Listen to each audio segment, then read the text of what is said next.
Alrighty, everybody, welcome in and welcome back to another episode of the Going the Distance podcast. My name is Ryan Bennell, and alongside me is my co-host Elijah Span. We are currently live on YouTube, Twitch, Twitter, all that. It is June 30th. We're on Thursday today, not our typical Wednesday. Yesterday, Elijah and I were kind of just weren't feeling really well. Also, kind of not a busy sports day until bam.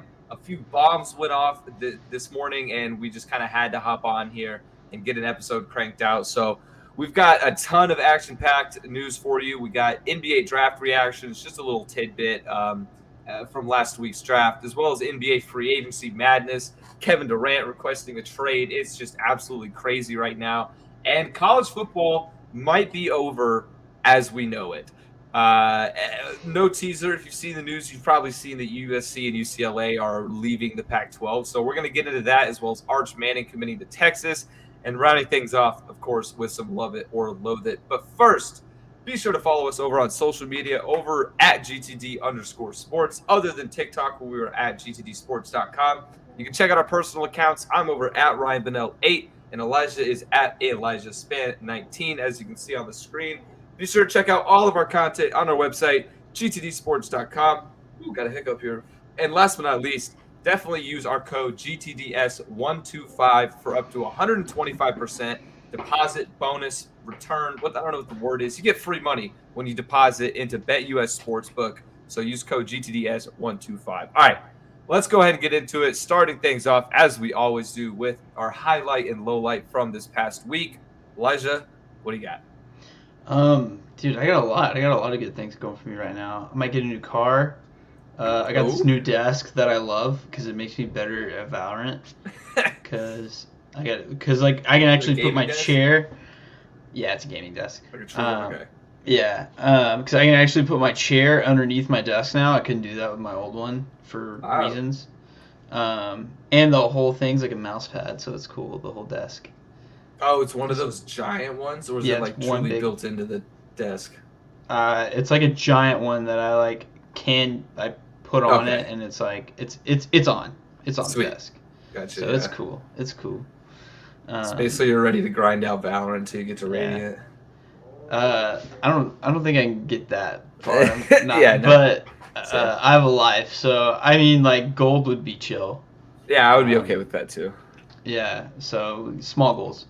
And I got my first ever soccer jersey. I got a Maradona jersey. Oh yeah, I was about to ask about that. You told me that one was coming in the mail. I can. Let's see the back. Maradona. Yeah. Yeah. Not too bad. I need to get more soccer jerseys. As I've gotten older, I've kind of, I don't know, partially gotten fat, partially just grown. Yeah, soccer jerseys, a lot of them are ugly, not gonna lie. I don't know, yeah, most of them aren't necessarily fashionable, but then you got some, like, I don't know, I feel like the basic Real Madrid jersey is pretty, like, you can wear it with, like, a pair of jeans and it looks nice, but, yeah, like, some of, like, I don't know, like, Nigeria's World Cup jerseys with, like, the green and black everywhere, definitely not gonna wear that out to, like, a nice dinner. Yeah, I just got this just because it's Maradona. Yeah, and it's sick. Fake, and it was $15. And 15? Yeah. That's a steal, yeah. Yeah, that's what I'm saying. So I would definitely do that too. And then low light, like I mentioned, I'm addicted to Valorant. So I'm full on gamer nerd right now with the PC. Yeah, I don't want to say I'm addicted to it right now. I've been addicted to Valheim, the Viking game. But Valorant is a lot of fun. For those who don't know, Valorant is basically just a first-person shooter where, like, I don't know, every character has different abilities and stuff. But not sports-related, but, I mean, you know, video games, So my highlight, though, again, golf-related. I feel like the majority of mine have been golf-related lately. But I shot an 88 the last time I went and played. It was just my best round ever. Ridiculous. I started the day getting a par on 3 of the first 4 holes with no mulligans. I was fucking hyped, dude. I couldn't believe it. My friends couldn't believe it.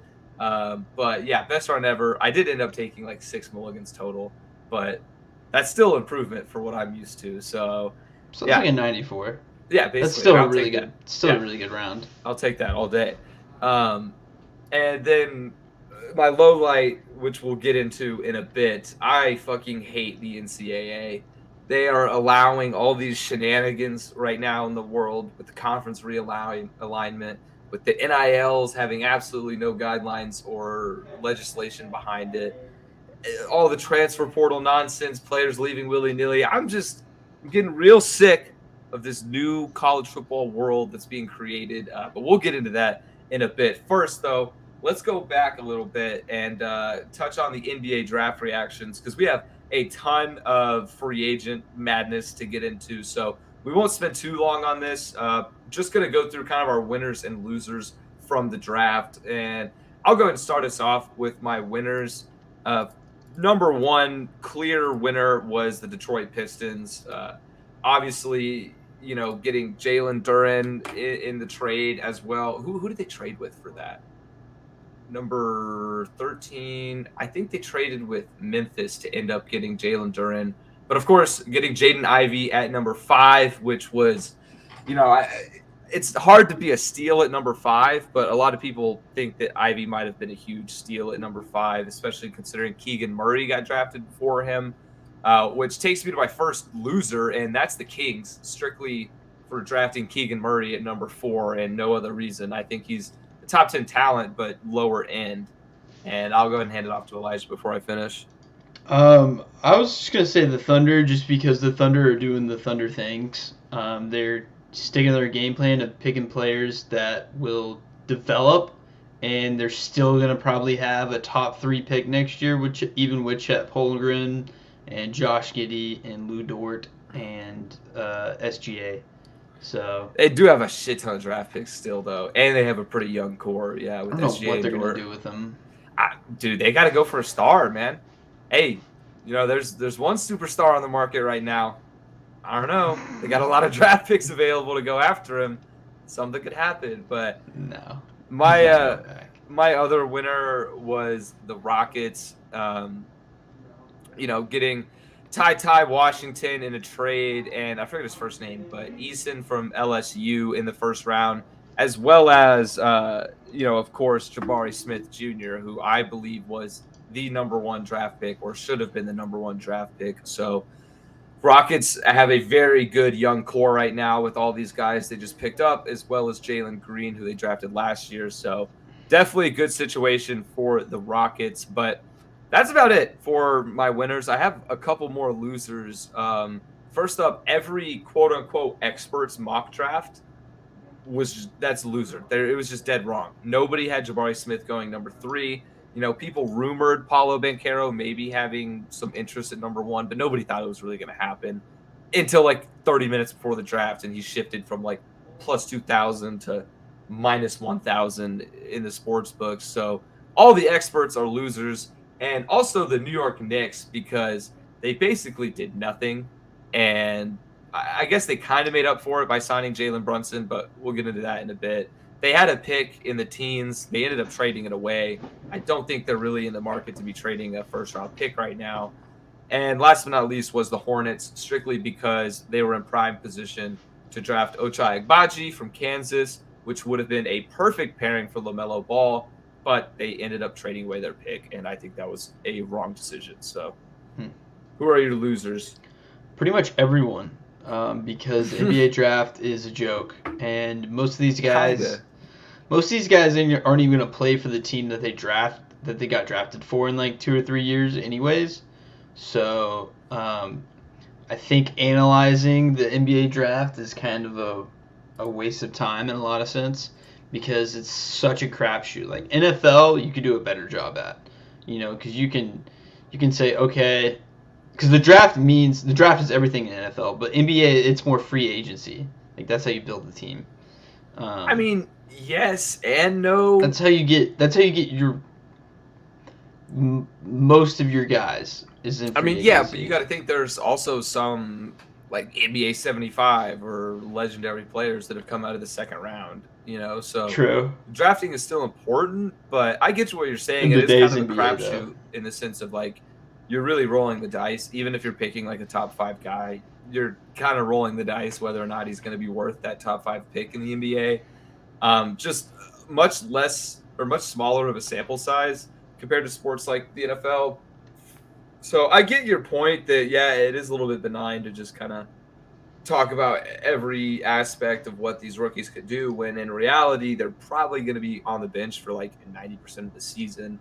But, you have those situations like Jaden Ivey for the Pistons, probably going to start right away. Chet Holmgren for the Thunder, he should have an immediate impact. And also Paulo Banchero, mostly because the Magic are just so bad. So, like, those top 5 guys are kind of worth your while of talking about, except for Keegan Murray, who I think is kind of bad. But, yeah, I get your point. But speaking of the NBA, while we're on the topic, let's go ahead and get into kind of what everybody's been looking for on sports media today, and that's free agency. Just started this morning, and it has been absolute chaos. We're going to go ahead and start with the elephant in the room, and that's Kevin Durant. So if you haven't heard by now, Kevin Durant has officially requested a trade from the Brooklyn Nets with still 4 years remaining on his contract. So interesting situation, as he won't be able to necessarily command exactly where he goes, but he's fucking Kevin Durant, so he's definitely going to have a say.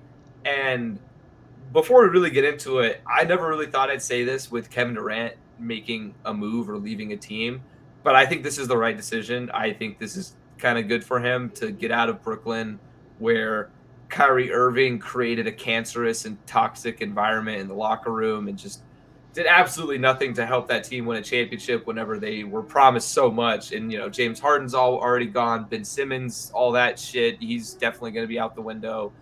It's a mess, and KD deserves to be in a situation where he can be the franchise player, not Kyrie Irving. And Kyrie is the franchise player. I don't think that this is all Kyrie's fault at all. Really? I do. The whole Kyrie creating a cancerous environment. No, he just didn't want to get vaccinated. No. It's not showing up. It's not showing up to team practices. It's skipping team meetings. It's holding separate team get-togethers outside of the ones the coaches in the front. Yeah, but the whole time though, KD was pushing for him. Because that's his boy. Exactly. But he's also not doing anything to help them win basketball whenever he's missing half the season. And, I mean, that's vaccine aside. That is one aspect, you're right. And you can't necessarily, put all the blame on that. But, no, he was talking up a storm in the media, straight up just not showing up to practice, even whenever he was supposed to be there. I think if you want to say toxic, cancerous environment, then KD's just as responsible as Kyrie is. But what did he do? He just showed up and played basketball. Yeah, but he made him and Kyrie went on that podcast, made fun of their coach a year or 2 years ago, whatever it was. I feel like it's just not as noticeable with KD because he doesn't really say it to the media. Well, he kind of does. He says it out loud on Twitter, so nobody really pays attention to it. Twitter fingers, yeah. Yeah, so just nobody really pays attention to it anymore, just because they're so used to him doing it. But he looked at the Nets and he said, "You know what, Mr. Joe Harris, you're our third guy, I guess. Well, Mr. Ben Simmons, Mr. Joe Harris, you're our third and fourth options. KD can't play with those cats. You know what I mean? I think he just looked at the Nets and he was like, you know what, man, fuck this. I chose the wrong place. I kind of messed this one up. It's your guys' responsibility. Trade me out. I'm done here." Well, I think that's part of it, but I think the reason that he kind of came to that conclusion is because, he was promised all these riches of let's go win a ring. We got Kyrie, we got James Harden coming. They made a trade for Ben Simmons, who obviously that didn't pan out, which, who could have saw that coming? But they had everything put together. And Blake Griffin, too. Yeah, but the ghost of Blake Griffin. Yeah, I know, it's still the ghost of Blake Griffin. But, so they had everything promised, kind of. And I truly believe that Nets, because the Nets got rolling at the end of the season.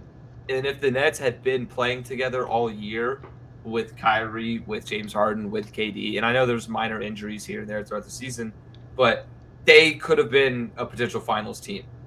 They really could have been. I don't know. I just think they had the wrong 3 stars. All 3 of those stars had attitudes. I agree with that. James Harden, attitude. Kyrie Irving, need I say more? Like Yeah, that's KD himself, he's kind of a diva.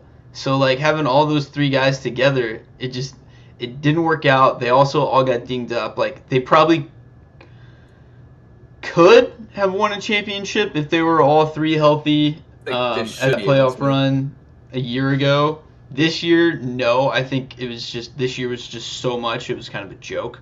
Yeah. And then towards the end there, they just couldn't do anything. Like Ben Simmons didn't want to play. Kyrie came back, but he was disinterested. And then KD was finally just like, yeah, I can't do this. But also, too, I just want to say it doesn't surprise me at all that his two teams he picked were the Suns and the Heat. It's like Heat, Eastern Conference Finals, Suns had the best record in the NBA last year by far. And it's just like, yeah, no shit, KD, you want to play for those guys. Like, you wanted to go to Golden State after they won 73 games. You're fucking I will say loser. that was the funny part because, like, when I saw that Phoenix was kind of like the front runner, especially because Aiden's definitely on the way out one way or another, and Aiden is a young player up for grabs that Brooklyn would probably be interested in. But yeah, I thought that was hilarious too. Like, of course. What's the rule though? Because like Brooklyn can't acquire Bam Robinson or Adebayo. Sorry. They can't acquire him because of some rule, like rookie extension rule. Does that apply to Ayton too? No, or no, I because don't think so. No, it doesn't because those guys are older than Bam. Yeah, well, yeah, especially just because those teams are also, and KD's smart. You know, KD also knows. He's definitely been working with like the Nets front office and everything. And not only is he looking for like a destination, but he's kind of looking for who he can get for himself type thing. Like he's looking as to like, if I leave, who will fill my spot and, make it worth the Nets' while for me, like leaving in after, 2 failed seasons. So, and I think Miami and Phoenix are kind of 2 of the hot spots. If you think about the young stars, you got Bridges and Booker and Ayton all in Phoenix. You got Hero and Adebayo in Miami, which the Nets would be more than interested in. So would you trade Jimmy Butler for Kevin Durant? Would I trade Jimmy Butler? Absolutely not. Jimmy Butler's not even going to be on the table. I can guarantee that. I read otherwise. Everything I've been reading is that Jimmy Butler is completely off the table. Okay. Bam Adebayo is completely off the table. Even well, though Bam can't even get traded. Bam I don't know how all that works. Yeah, but, they can't even get him because of some rule. But I know that they're going to go for them, but we're going to say no if they ask for Jimmy. I can tell you that right now. What I would be willing to offer is Tyler Hero, Duncan Robinson, Max Strus, and Omar Yurtseven, and 3 first-round picks. And I would do that. What's his big thick boy? Thick boy? What do you mean? Point guard, Kyle Lowry. Thank you. Sorry. Yes. Throw him in there too. I would be down to throw him in there. I mean, shit, fuck it, get rid of him. He's not the same Kyle Lowry anymore. Like he had his moments during the regular season, but the Nets are gonna have a completely new, different team. Well, yeah, the thing about it too is like, yeah, they had to give up so much to get KD, but also, actually, in reality, they really didn't give up that much. But they're now getting so much in return that they could still be a playoff team right off the get-go without KD. Because what's really going to happen too? The craziest part is with no KD, Kyrie's leaving. Kyrie is out that bitch. We also already know Ben Simmons out that bitch. So think about everything. Yeah, Ben Simmons. They're going to look to include Ben Simmons in like a 3-way trade package. Who's going to accept them? They're just going to be in the same spot Philadelphia was in. I think that they're going to roll with Simmons. The Kings as an option. Oh, yeah, because he wanted to go to California. Yeah, but I don't know. You're right. I wouldn't want him. I definitely wouldn't want him either. But they have so many, though. Think about all they could get for that, excluding Ben Simmons. Take away Ben Simmons. You still got KD and Kyrie. You can have like 8 first-round draft picks and 2 to 3 players under 25 that have a ton of potential, such as McCall Bridges. Yeah, you could. I don't know too, because like when last I heard, the only team that was really interested in Kyrie was the Lakers. Yeah, I've definitely heard the there's Kyrie only and one LeBron player. reunion. There's one player that we all know who the Lakers are trying to get rid of, Russell Westbrook. So that would mean they'd have to trade for Russell Westbrook to get Kyrie. And would they do that? I mean, the Nets are kind of really at KD and Kyrie's Just let them stat pad for a year and move on. I don't know. I mean, I would personally love to see a Kyrie and LeBron reunion in LA. I wouldn't hate it. Yeah, I wouldn't hate it. I think it would be fun, and I also think that the Lakers would immediately become a top 3 team in the West, just like that. They'd be back because Kyrie's that good, even though he's had all of his off-court drama. He's still a really good fucking basketball player. Yeah. I think though it's really crazy that the Heat are thrown in this mix. Just as a Heat fan, I don't know how to feel. I'm very conflicted because, like, how can you say no to having Kevin Durant on your team? You know, it's Kevin Durant. He's probably a top 20 player of all time as of now. But we would have to give up basically everything, because we have built a pretty good culture in terms of, you know, like, if KD comes to the Heat, he's not going to come here and, like, expect to, like, take over the locker room, take over the team, and be the guy immediately. Like, it's not his team. It's Jimmy's team, assuming they don't trade him. Fucking fingers crossed. I really don't think that they would, but and I don't know if KD really fits that kind of role. I think he fits the role of being the guy because he's that good. So I'm not really too optimistic that the Heat are going to land him, but I'm fine either way. You know, if we get KD, I don't really care what we gave up. We have fucking Kevin Durant, you know? Right. But if not, I'm totally fine because we just made the Eastern Conference Finals with what we got, and we just drafted Nikola Jovic, who I think is going to be a stud. Yeah, I really hope the Mavs get him, even though they're not in this at all. Like, they're like, yeah, who are they going to offer, bro? Who are they going to offer? I mean, you know they can't get rid of Luka, and that's the only piece that Brooklyn would want. That's not happening. Luka would have to be out but KD and Luka though would be sick together. They could take Bertans. Oh my, yeah, Bertans. The Nets are going to take Bertans. No. Yeah, send them Bertans, Finney Smith, and Maxi Kleber to see what they offer back. In like 5 first-round picks. Yeah, I was about to say you would also have to include 5 first round. Probably also like $50 million. Wait, hold up. THJ, we could offer him. So yeah, no, it's not happening. It definitely. We don't have enough. If we had Jalen Brunson, then maybe we could offer him. But it's going to be interesting to see who kind of makes the call, because I guarantee the Nets are talking to almost every team in the league. They're not just talking to Phoenix and Miami. They're going to be looking everywhere they can because they're trying to get the absolute most they can out of this, as they should. Because, you know, if you're going to lose a generational talent, might as well lose him for 8 chances at another generational talent, you know? Like, right. But moving on, though, from Kevin Durant, I guess before we go, what would your ideal situation be? I guess you already said the Mavs as a dark horse, but any other team you would kind of prefer him to see him land at? I don't know. I'm just really excited to see who he's going to go to and what the trade's going to deal like. I just like moves, you know what I mean? Like I don't really care who he goes to, because it's going to change the landscape of so many teams. So like, let's say if I don't know, the Clippers because of, you know, Paul George and Kawhi, but that could completely change the landscape of both teams if KD goes to the Clippers. Like, Paul George is going to be gone, probably involved in that trade. 100%. And, like, a couple of role players that they have and some first-round picks.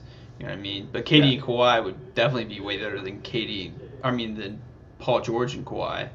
Yeah, 100%. Yeah, I agree. It would be interesting to see him go to kind of an immediate title contender, because I do consider the Clippers, as of now, a title contender whenever Kawhi Leonard is healthy.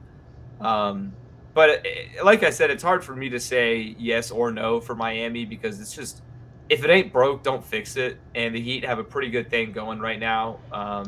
They're not going to skip a beat, even though they lost, PJ Tucker. Ooh, I'm so scared. But so if I had to say anybody, fuck the noise, bro. Go play for Orlando. You know what I'm saying? Like, go play somewhere that nobody would expect. Go Go play somewhere that you can make great. I don't know. Even though, because teams like Orlando, they have so much to offer. You know what would really, actually, I just thought of this. We talk about legacy a lot. Sports media people, legacy, where do they rank? What does this mean for like their all-time history, yada, yada. If we want to talk about legacy and the all-time greats, look at LeBron. What did he do after he moved around a little bit? He had a homecoming. You know what Kevin Durant needs? A goddamn homecoming. He needs to go to the Oklahoma City Thunder, who has more than enough to offer. They could throw in Lugan Stort. I'm sure they would want to keep Shai Gilgeous-Alexander. Fucking throw in Chet Holmgren, dude. Screw it. He hasn't played a game in the NBA. Chet Holmgren, Lou Dort. They have literally like 13 first-round draft picks in the next 5 years at their disposal. I want to see a homecoming now. That's what I want now. I don't even want to Miami. Yeah, I want to see it now. I wouldn't hate it. See him back in the city. I don't think he's interested at all to move back into Oklahoma City, though. Probably not.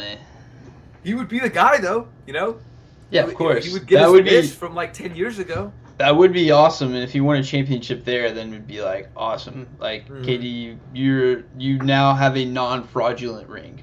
Yes, exactly, because the first one was a Mickey ring, but at least for KD. For the Warriors, not so much, but for KD specifically, it was a Mickey ring.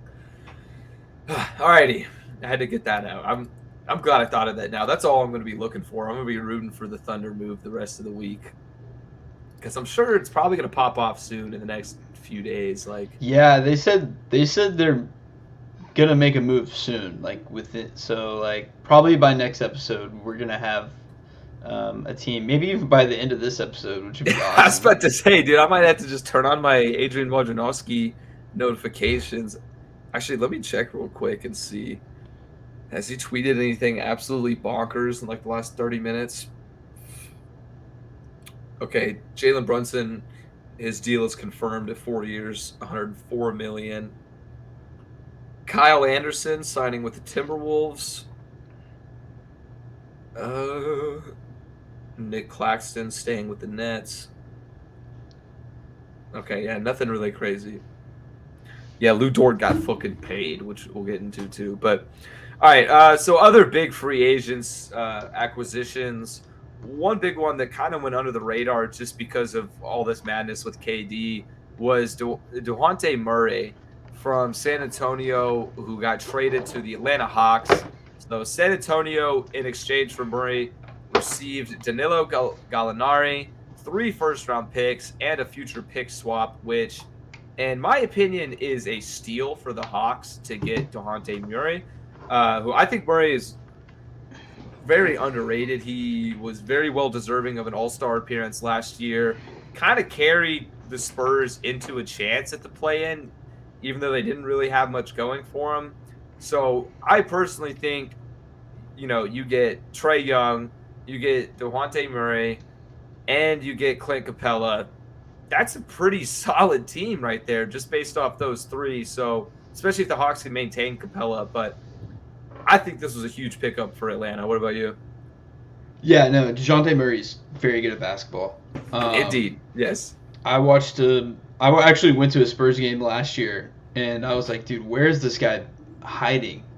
He's electric. His handles are good. He can pass the ball. I think of the game that I went to, he didn't even take over the game, but I could tell his presence there, and he went 27-10. I was like, dude, this guy's nuts. Yeah, I had a streak where I was taking advantage of because he's undervalued in the media and in the sports betting market, because his over-under for points at one point would be 17.5, and dude was averaging 25 for the last 3 weeks. So I was just over. He hits so often. So I think that's definitely going to be a huge leg up for Atlanta. But just to kind of put a number or where do you think they'll be, do you think this makes them an instant impact type of acquisition? Does this make them a finals contender, or more relevant would be an Eastern Conference finals contender? They're a playoff team now. Mm-hmm. I don't think that they're anything beyond that, really. I wouldn't go ahead and anoint them they're one of the guys you got to go through to get through the East. Nah, not really. They're just I can see this team beating the Bucks, a fully healthy Bucks squad, not the Celtics. Not the Heat. Maybe the 76ers. Maybe. But I doubt it. It'd be... they'd have to take them to 7 games. Yeah, if they're fully healthy. But, no, I think... I agree that this kind of takes them from being a play-in team to now they're a clear playoff team. Nothing too crazy. Like you said, they're not going to beat the Bucks. They're not going to beat the Heat. Not going to beat the Celtics. But a 5 or 6 seed should be expected from their roster next year. And if they make the play-in, although yes, they still made the playoffs, you'd like to see more after a big pickup like that. But another one that hits a little bit closer to home for you, Elijah, the New York Knicks have officially acquired Jalen Brunson from the Mavericks on a 4-year, $104 million deal. The man got absolutely paid after a big season in Dallas. And first question is, do you think this was the right move for Jalen Brunson? For him, he kind of had options. He had a bit of options. I mean, he's a restricted free agent, so the Mavs could have matched that if they wanted to. Yeah. So, I mean, no, good for him. I mean, I'm sad to see him go, but it's not like he's not like a can't miss player where it's like, oh my god, we don't have Jalen Brunson. How are we ever going to win a championship? Yeah. It's like, well, we have Luka, so I think we're going to figure it out and get some other pieces. So I'm not like heartbroken or like just completely beat up over it. It does kind of suck, but at the same time, it's just like whatever. He's going to the Knicks, so he's not going to make us regret this. Yeah, nothing really good ever happens in New York, at least for the past couple of decades, other than Linsanity. But no, I think you hit the nail on the head that this was probably the best decision for him because he got a lot of money. And also, he has a lot of family ties in New York. His dad is the assistant coach over there, or one of the assistant coaches over there, and one of his other family members is in the front office. So I think he just is probably a bit more at home in New York, and he's definitely going to be more of a number one option in New York. Not necessarily the number one option, but he won't be Luka's shadow any longer. But it is kind of tough, though, to see him leave Dallas. And with that being said, how do you think – because I think they had a pretty good thing going last year, even though they didn't get all the way. And the majority of the offense did rely on Luka. But the chemistry overall was pretty solid, I'd say. How do you think this will affect, the Mavs' chemistry going into next year? No, I mean, we still got Jason Kidd. We still got Luka. I don't think there's anything to stress about. I mean, somebody call him Min. Nice. I like him. Sick comments, dude. Sick. Salad Prince 1. Love the username. All right, sorry, I didn't mean to interrupt. I just had to put that up there. Decent. Anyway, the chemistry, I mean, it's not like, he was a big locker room guy, but I don't know. Just because we lose one guy isn't going to change the chemistry. It's just bringing in a cancer. Like, if we brought in Kyrie, I'd be a little concerned. I'd be like, Yeah. Although, I wouldn't know how to feel if we got Kyrie, because apparently he's so damn good, bro. He was on our, yeah, exactly. Like, he can make shots that I've seen nobody else make. Mm-hmm. So I would get excited, but I'd also be like, what the hell is he going to pop off? Because, like, DFW, like, Texas Conservative State, is he going to, like, protest games because... leave it to Kyrie, man. Leave it to Kyrie. Like, is there going to be another shooting and then in Texas and then he just, like, completely goes off the rails and never plays basketball in Dallas again? Like... I feel like he would be doing that anywhere he goes, honestly. Anything he does doesn't surprise me. He doesn't care about basketball. It seems like, which, I mean, is fair. Like, he's a person. Like, I get it. To him, basketball's probably his job. No, it's not fair because he gets paid millions and millions of dollars to bounce a ball. Okay? I get that. Okay. I'm not saying shut up and dribble, but it's kind of like, at least play and dribble. You know what I mean? Yes, you're right. Yeah, don't miss half the games and then spend those 41 days that you should have been, playing in front of a national TV audience tweeting about how fucking stupid the world is and the government and everything and talking about how flat Earth is real. Yeah. What a guy. What a winner. We love Kyrie Irving segments on this podcast. We seem to always get into it with him, but All right, another big one recently. Kind of mentioned that the Clippers are title contenders as of now with a healthy Kawhi Leonard, and their chances just improved drastically after the signing of John Wall. They immediately moved to overall title favorites in the NBA. DraftKings has them at plus 600 odds to win the championship next year. And my question for you is John Wall really that good at 31 years old to have that big of an impact? No, because he's not gonna play He's not gonna play half the games. He's gonna at best. You're right. He does get Like, hurt is a he lot. gonna be? Is he gonna be ready in playoff times? Like, is he gonna get? Like, he'll be good for like the first 2 weeks of the season. Everybody's gonna be like, "Oh my God! Like, how did we let the Clippers get John Wall?" And then he's gonna hurt his knee or hurt his hand or whatever the heck it is, and then they're gonna be like, "Oh yeah, that's how," because he is made out of glass. Yeah, I'm going to answer yes and no because I do agree with basically everything you just said that he is very fragile, and I think his time in Houston with the Rockets was a little bit exaggerated because he kind of chose to sit out for a while. They But kind of made him. I know, yeah, it was an interesting situation over there, and that's a whole nother conversation. But I do think yes, like he is still good. I think he is underrated a little bit, like considering No, he's good at 31. basketball. Yeah, John Wall is still pretty good, and I'd like to say he's gonna have an impact. Like, yes, he definitely helps the Clippers' chances of winning a championship, but in like the slightest. Like I don't think this instantly moves them to the favorites over the Bucks or the Suns or the Celtics. They should be in the conversation because Kawhi Leonard has that big of an impact, and I think a lot of people forgot about Kawhi Leonard, who's probably going to pop off next year, assuming he comes back from his injury okay.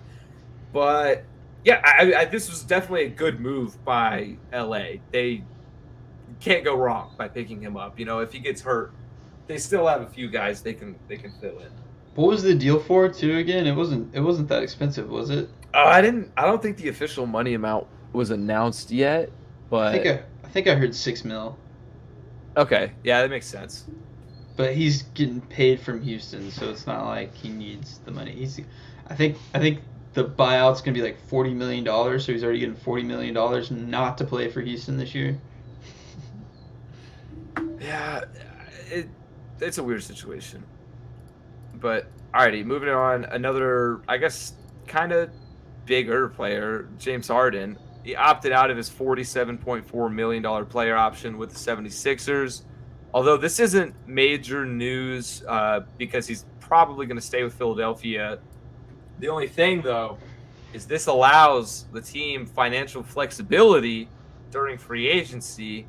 And again, there's a pretty big free agent available not too far away from Philadelphia. And I don't know if James Harden might be willing to take a pay cut to have a reunion with an old teammate of his. KD? Yeah. No.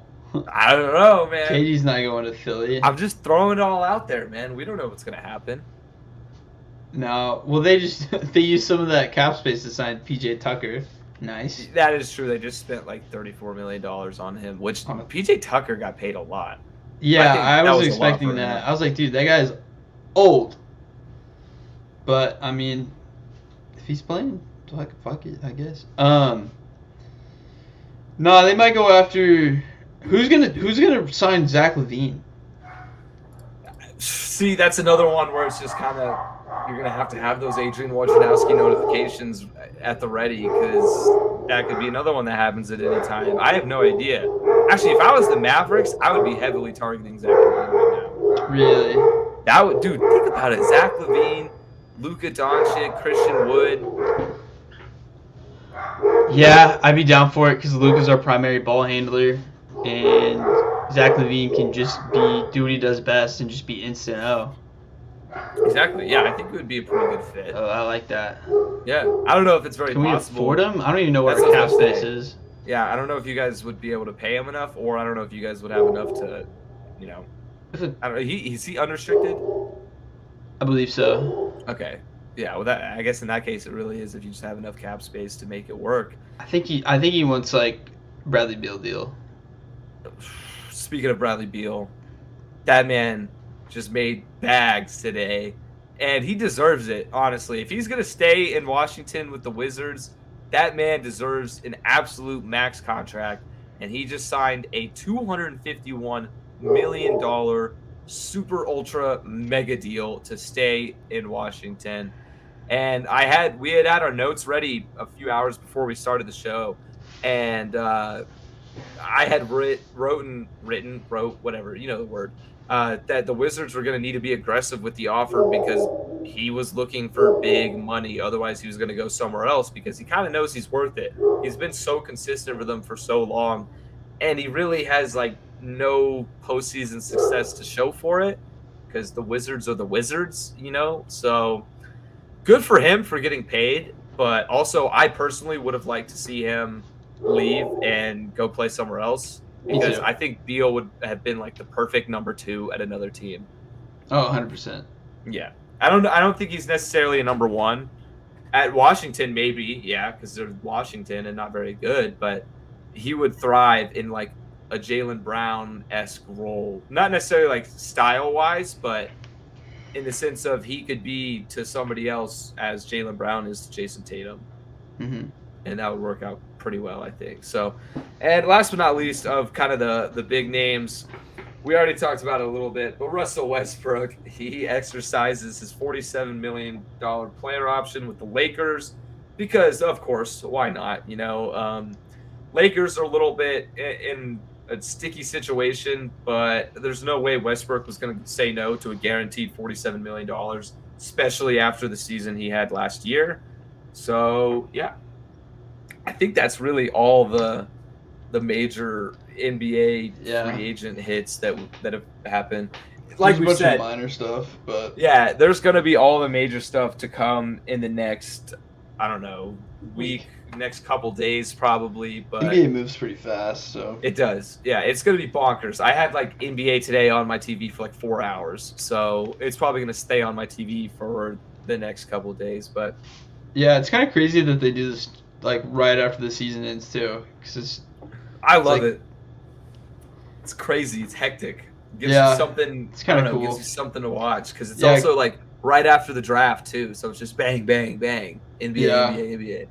And then you don't think about it for like 6 months. Yeah, because then football's on.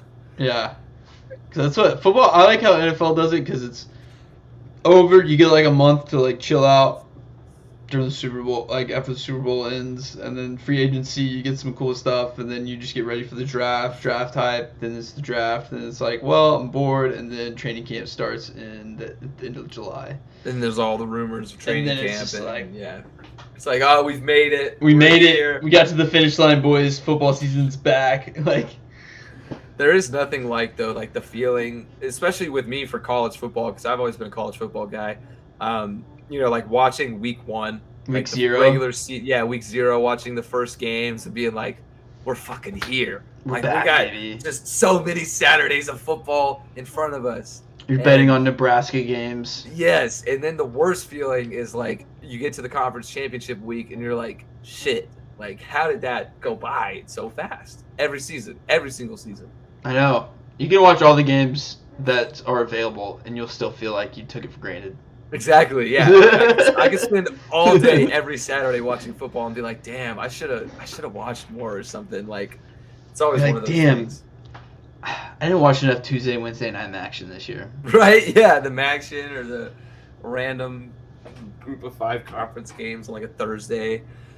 Yeah, speaking of college football, though, it's been a little bit rattled as of late. So not too long ago, we discussed on the podcast how Texas and Oklahoma were leaving their conference, the Big 12, to join the SEC, the powerhouse of the South. And everybody was kind of panicking. What's going to happen? Are the conferences going to blow up? Is realignment upon us once again? And both yes and no happened. A few teams shifted, such as the Big 12 adding BYU, Cincinnati, Houston, and UCF.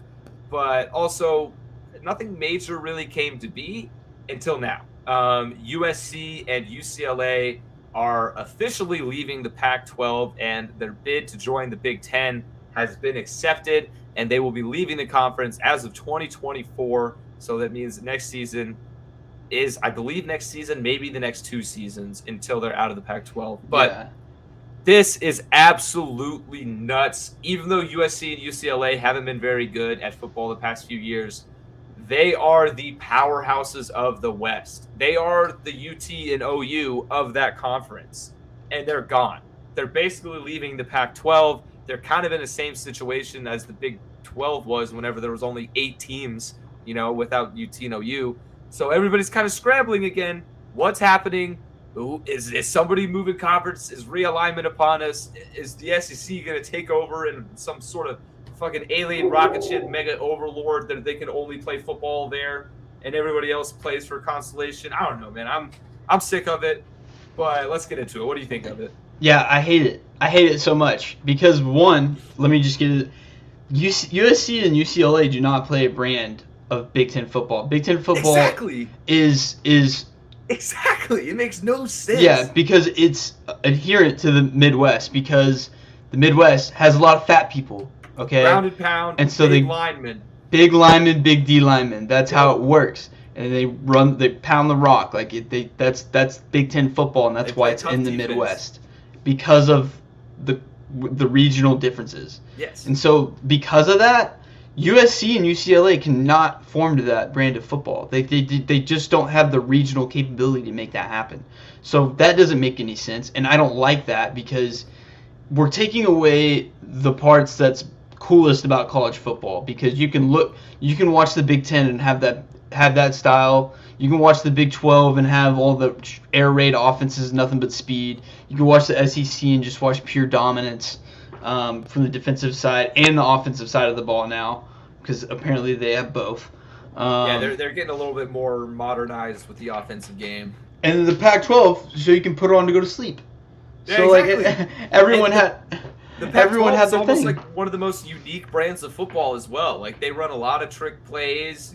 Definitely speed is a priority. Not so much defense. It's high scoring, quick tempo. Let's get it on. Let's score as many fucking points as we can against the other guys. I mean, Oregon. That's another thing too. Is like, what the hell's gonna happen to Oregon? Like, what are they gonna do? Because they're powerhouse. They're the big hitter. So that's the thing, is if the Pac-12 is going down, you bet your ass Oregon's going to be fine. Like, Oregon's going to find a home. So that's the big thing is, and of course this is a bit of a conspiracy that everything might blow up, because who knows, the Pac-12 might end up adding 2 teams from the group of 5, and then everything quiets down and we go back to normal just with new conferences. Who knows? That could happen.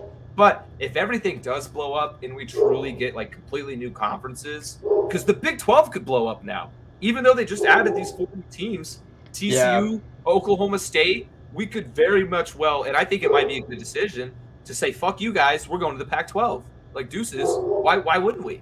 To go to the Pac-12? Yeah, why not? I don't know. Well, like, what's there? Pac-12 is dead, just as dead as the Big 12. I don't know. I think that TCU could, like, for TCU in particular, there's an opportunity, one, for safety, because the Big 12 is probably the least secure of the conference. Well, now the Pac-12. But if the Pac-12 were to add 2 but if they were to add 2 from the Big 12, then they would shift, like, drastically.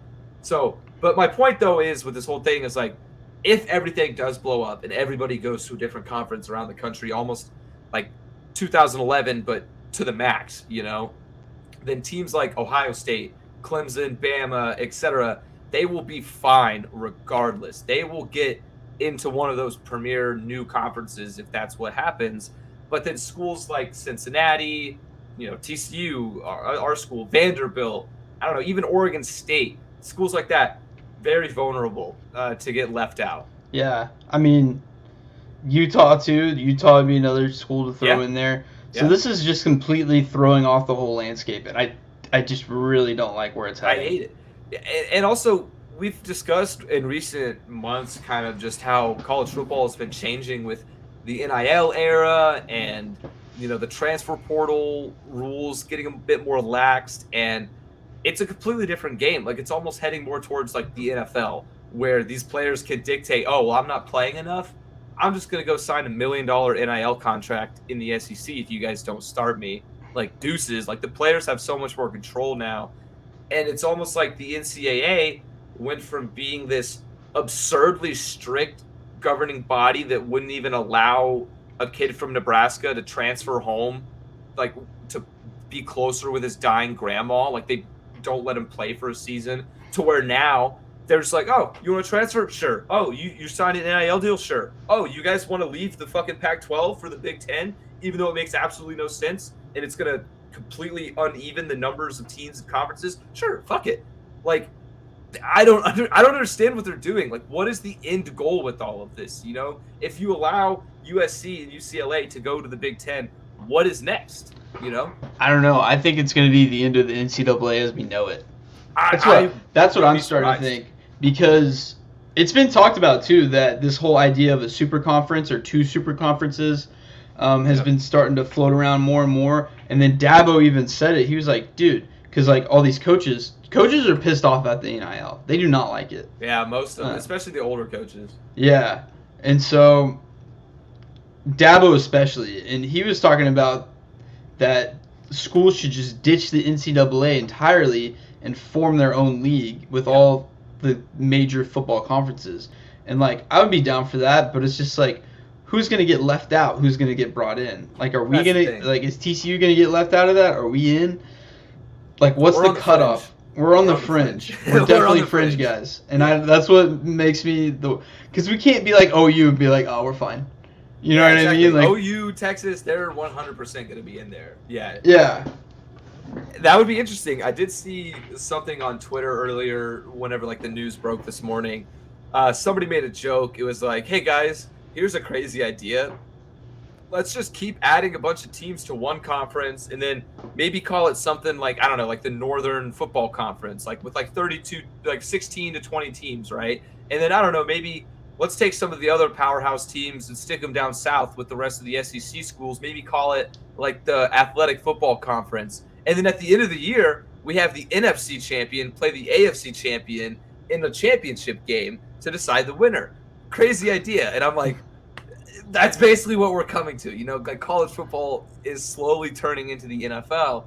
And although I don't hate the NFL, all of the aspects of the NFL or of college football that make it beautiful, that make it special, are kind of going out the window. And right. I hate to see that. Because, and I agree with you and I love the NFL. I mean, I'm more of an NFL guy than you are, but I watch college football because it's college football. Yeah, it's special. Yeah, I want to appreciate the differences between Saturdays and Sundays. Yeah, like in college football, and also, this is a whole other conversation too with like the playoff and playoff expansion and all that. But you know, it's been a big thing where in the NFL you can lose 5 games and you can still win the Super Bowl. But in college football, you lose 1 game, your entire season might be down the drain. So it's like every given Saturday matters that much more. And we're kind of getting to the point where I feel like eventually it's not going to matter as much. As long as you have that name brand, as long as you have Oklahoma, but you're 10-2, who cares though? You're 10-2 in a conference against Alabama, LSU, Georgia. Who cares if fucking little old TCU went 12-0 in the Big 12? You know, like we're just shifting more towards that. And I don't like it. With these mega conference ideas, I think it's a very realistic possibility. No, you're right. And the best of the best schools just combine together, and they're like, fuck it, why not? We're going to make way more money if we do this. And then the other guys can play for a consolation prize every year. And there's nothing we can do because we're all going to watch it. Mm-hmm. I would 100% watch it. I would have to. Yeah, because like, what are we going to do? Not watch football? Yeah, no. Come on. I would hate supporting it. But you have to. Yeah, you just kind of have to. So they got their dick in our mouths right now, and they're just. I do have one of the conspiracy theories that I've thought about as a possibility, which is kind of what we've been talking about. But I think if there were going to be 2 mega team conferences, it's become clear that it's going to be the SEC and the Big Ten. You know, have the northern, midwestern schools, and then all the southern powerhouses. That would make the most sense. 2 2014 mega conferences, and then the rest play for a second place trophy, basically. But also, I think just as possible is truly chaos. Everybody goes everywhere. Big 12 blows up. There's even talks, and I don't see this happening. It doesn't make much sense to me. Apparently, the ACC might be the first domino to fall. Like, the ACC might just send all the teams might go elsewhere. and that's what might start all the realignment. And to me, that doesn't make sense because it should be the Pac-12, if anything. But I don't know. Who knows? The Big 12. Well, ACC has Florida State and Clemson and Miami. And North Carolina-ish. For basketball, North Carolina's big. But... Well, for basketball, but football is king when it comes to these football. conference realliances. You know what I mean? So they could do, dude. So those three could split up between the fucking SEC and the Big Ten. I mean, I don't know. It's all so depressing. It is. It's kind of just sad to see because also there are rumors too that if the Pac-12 disperses, the Big 12, now that we have 12 teams actually for once in our lifetime, the Big 12 is 12 teams. They might look to add Arizona and Arizona State to make it 14 and kind of match some of the other big guys. Fuck it, add Oregon, but Oregon's honestly probably gonna go. Yeah, Oregon's probably going to go to one of the other big guys. Yeah, I mean, for basketball, I want Arizona as a TCU fan. I want revenge. I want to play Arizona every year. Fuck those guys. Yeah, true.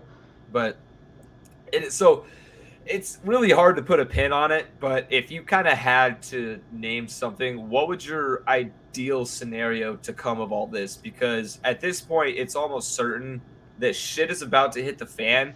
We just don't know what exactly that shit entails. My ideal scenario is to have one of the super conference thing play out and TCU not get left out. That's the only thing. Interesting. TCU, really? I don't know if I would want that. Dude, we might get beat up on every year. Well, I'm saying like pretty much every Power 5 school is invited. Okay, I would like that, yeah. And then it just turns into more of a round robin schedule for each team instead of just like the same conferences. So like OU would play like a bunch of different powerhouses. I mean, golly, I don't know. I think what we're gonna see is an NFL type thing where it's strength of schedule determines like what you did last year determines your strength of schedule and who you're facing for the next year. I would like that. Such and such forth. It's also that would be interesting as long as there's enough teams to where all the other guys aren't getting left out. Because I don't want to see like a Super League where it's Real Madrid, Chelsea, and all those get teams. You know what I mean? Like that's why nobody wanted that. So I don't want to see that in college football. I'd like to see some other guys like Oklahoma State, Utah, Arizona State. Name it. I mean, pick your poison. Wisconsin. Like I don't want Wisconsin to get left out. Or Northwestern, you know what I mean? Like all of those teams, like they deserve to play premier competition as well because we've done it for the past decade and forth. Yeah, I completely agree. My before I get into mine, we just got a comment. Force the SEC to only bring in one team to the playoff because then more players will go elsewhere to get a chance to win the Natty. Yeah, that could open up a whole nother can of worms if we want to talk about the playoffs and playoff expansion. Yeah, we won't get into that right now. But yeah, I mean, I agree. Like if I had my ideal playoff scenario, it would be 8 teams, the 5 Power 5 conference champions automatically. Then you get one group of 5 at-large bids. So like last year would have been Cincinnati because they were killing it. And then you get 2 teams, probably at least one other SEC team because the committee has to suck their dicks. But that still gives your 5 conference champions. So no matter what, your 5 conference champions get in. That's my scenario. But my ideal scenario for just this realignment and everything blowing up right now is for everything to just stop. That's my ideal scenario is I want everything to stop right now where it is. I don't give a shit. Or USC, UCLA, sure, go to the Big Ten. UTOU, sure, go to the SEC. As long as we can just stop and go back to playing football and focus on football for once rather than all this bullshit off-field stuff like NAL, yada, yada. I'm fine with 5 conferences, but I'd rather see 5 conferences of 14 teams each. It makes sense. 70 teams across the board, Power 5. It's even. You have 2 divisions of 7. They play the championship game in each conference. It makes sense. But as I was thinking of what I would prefer to happen, I have an interesting proposal, and I want to get your thoughts on it. Is the relegation system that is used in English Premier League and other European soccer leagues. So I would like to see if they were to move to some super conference mega thing. I want the bottom 5 teams, the worst 5 records, out of the league the next year. They're out. They're kicked out. And whoever is the top 5 teams in the non-power conference, they automatically get moved into the power conference. So it would be a whole different ball game in terms of the finances, because once you make it up there, you have so much more money, and if you get dropped down, you might be screwed for a while. So I think it would make things a little bit more interesting, although that's never going to be adopted in American sports. But yeah, it's not It's the relegation system is just un-American, so it's not going to happen. But that would be super cool. I would be so down for it. Yeah, because it gives the Coastal Carolinas of the world, who have a random 11-1 season, it gives them a chance to kind of get in there and make a Cincinnati splash. to play Cincinnati to play real competition. Yeah, exactly. Or I don't know, American Athletic Conference is real enough competition, but premier. Maybe not anymore. Not anymore now that all the good teams have gone to the Big 12. They just lost everybody, but. Except for, I guess, SMU. But SMU just lost their whole coaching staff and all their recruits, so they're also not going to be great. But speaking of recruits, our last tidbit on college football for today's episode. Do you want to move this to Love It or Loathe It? It's getting a little late for me. Okay, yeah, we can. We can definitely do that. We'll just talk about it. Yeah, we'll talk about it for a little bit longer. All right, we're going to go ahead and round it out. Didn't realize it was already 9:43 for us. So we're going to round it out with Love It or Loathe It, as we always do. For those who don't know, we just go rapid fire sports topics. If we love it, we love it. We'll talk about it. If we loathe it, fuck it. So I'll go ahead and go first. Elijah, fire. We'll start with Archie. Go ahead. Okay, yeah. Arch Manning commits to Texas. Loathe it. Absolutely loathe it. But we're going to talk about it for at least a couple of seconds, because I don't understand what Texas is going to do. They now have literally the 2 highest rated recruits in the history of high school recruits. They have Quinn Ewers and Arch Manning on the same team. Only one of them could start. My personal opinion, I think Quinn Ewers is going to win the job because he's been there for longer, and I think Arch Manning is going to immediately commit to an SEC school or transfer to an SEC school, most likely Ole Miss, where Eli and Archie played. That's my theory. I think that's what's going to happen. But also, fuck UT for getting all the good players. I'm tired of it. Sark's for real, man. He's for real. Yeah, he's good. I'm not saying Texas is back, though. I'll tell you that. I'm not doing it. Nah, Texas is gonna be back. They're gonna win 7 games this year. I'll give them that. They might. Doesn't Arch not come in until next year? Yeah, he's 2023 class. Yeah, so he's not gonna have his true freshman. So Ewers is it Ewers or Ewers? I don't even know. Quinn Ewers, I believe, is how you pronounce it. Okay. Well, he'll start for this year, and this will be his year to audition because hot seat's going to be on him. You're right, yeah.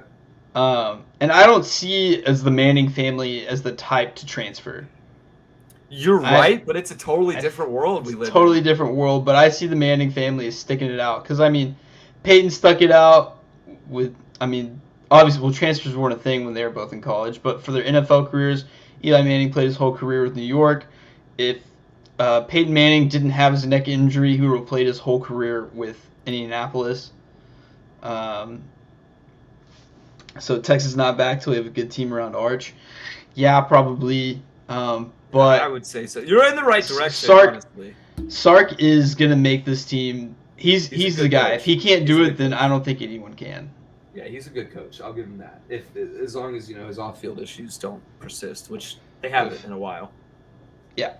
But So, all right, I think it's great. Also, too, one more thing. I love that he chose UT because how much would that have sucked if Arch Manning went to like Alabama or Georgia?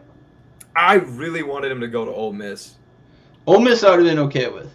Because I think Ole Miss, they're a program trending in the right direction right now. Lane Kiffin has a lot of good stuff going on there. They've been dominating in the transfer portal. They got Zach Evans from TCU. And I know, right? But I think if Ole Miss, I guess, were to get Arch, they could have beat Bama. They could have dethroned Bama with Arch, with a really good team around him. And for some reason, Ole Miss, the Rebels, they have Saban's number. They're his kryptonite to an extent. Mm-hmm. they've only beat him like 2 times, but that's still like a third of Saban's losses in the last decade. So True. it's crazy, or more than a decade probably. But all right, what's next? Terry McLaurin signs a 3-year, $70 million deal with the Commanders. I love this. I think that Scary Terry definitely deserved to get paid. We've seen a trend as of late with wide receivers getting big money. And although this isn't as absurd as some of the numbers we've seen, Scary Terry definitely deserved a payday. And I'm kind of glad to see him stay with Washington as well, rather than be like a diva and demand a lot more money elsewhere, you know? Mm-hmm. 12 players suspended after a full team brawl breaks out between the Mariners and the Angels. I love it. This is what makes baseball great. I think we need to just allow full team brawls, make a hockey penalty type box. I don't know, do something. The fans want to see it. I want to see it. It's the best part about baseball. I love when the bench is clear. Mm-hmm. And then Freddie Freeman's agent reportedly never told the first baseman about an offer from the Braves, which inevitably led him to the Dodgers.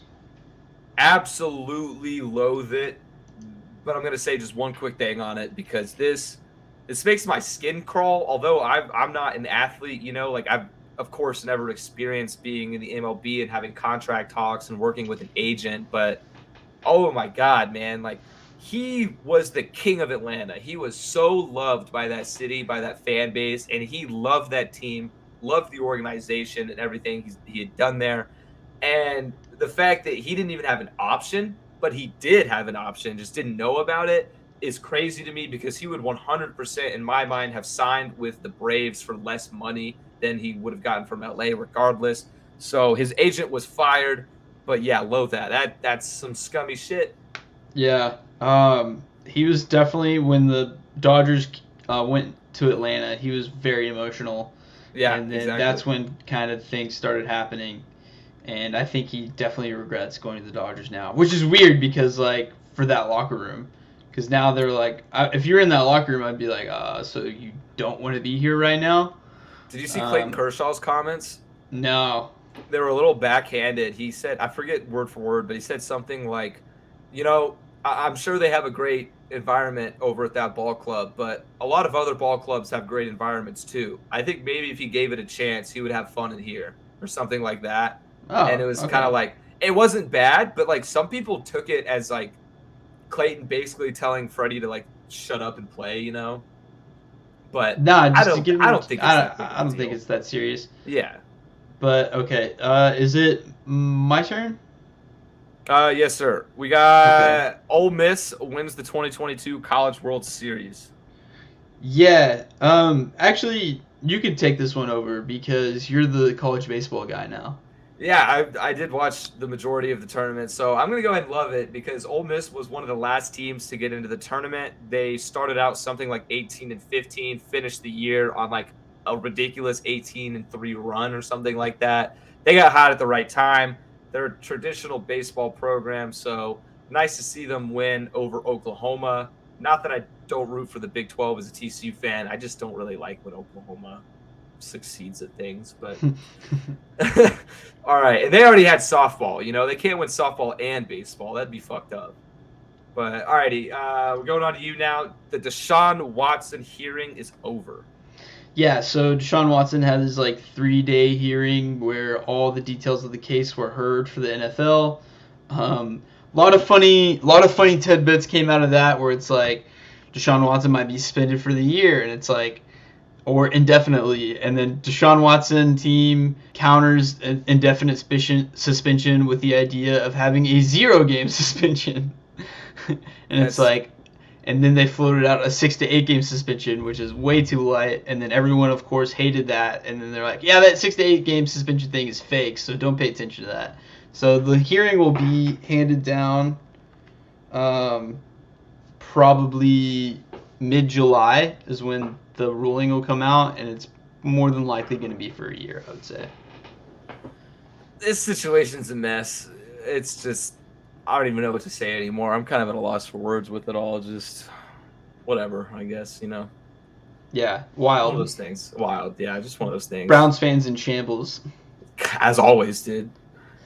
I can't imagine being Baker Mayfield, dude. Like, if I was Baker Mayfield, I would just, I don't know, I would get petty, bro.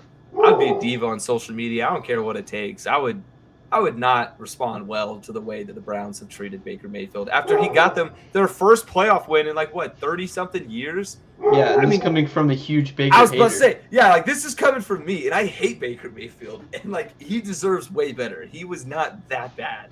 I'm just never going to admit that he's an upper echelon quarterback because he's not. He's not. But alrighty, moving on though. Lou Dort signed an $87.5 million deal over 5 years with the Thunder. The torture chamber. He's not. I've never heard that one. I like that. You haven't heard the torture chamber? The Dortula? That's pretty good. Yeah. So, nah, it's cool. I just like his name. Yeah, he definitely deserves it. He has a lot of potential. All right, Sean McVay said he wished he handled Jared Goff. Let me rephrase. Sean McVay said he wished he handled the Jared Goff trade better as a leader. Yeah, that's not surprising considering like how that press conference went at the end, where he was playing coy with the media, and he kind of threw some shade at Jared Goff there when the trade handled up, and so when that came in, I was like, yeah, no shit, but I think he can say that because he won a Super Bowl, so now he gets to be like, oh, guys, don't remember I am human. Look at me, I'm a humble human being person. No, you're a robot, Sean McVay. Act like it. Kind of is, dude. I get those vibes from him. The AI vibes, you know? Oh, 100%. Yeah. Also, we got a comment here. What's up with the KD and Kyrie stuff? If you want to go back, it might be hard while it's live, but once we wrap up, you can scroll back. We talked about that towards the beginning of the episode. Yeah. Probably about like 10, 15 minutes in. But we talked about that for quite a bit. So, and last but not least, though, on Love It or Loathe It, Elijah, rookie quarterback Desmond Ridder has reportedly impressed Falcons in rookie minicamp. Yeah, I loathe it. I'm pretty sure every rookie quarterback impresses in rookie minicamp. So it's just a narrative. They're trying to build a narrative. Yeah. Let my man Mariota start. Okay. That's my thing. Is I like Desmond Ridder a lot. Like I liked him in college. But I love Mariota for some reason. I would much rather see Mariota have success because I really wanted him to pan out in Tennessee, but, never really did. So, alrighty, though, that is going to be it for today's episode. Again, not our traditional streaming day. We're normally live on Wednesdays, so we should be back on normal schedule next week for a Wednesday episode, but just had to get something out after this absolute madness of sports news. So yeah, again, be sure to check us out at gtdsports.com. And thank you guys for listening. We'll see you guys next week. Peace. Bye, E-Lobo. Yo, E-Lobo.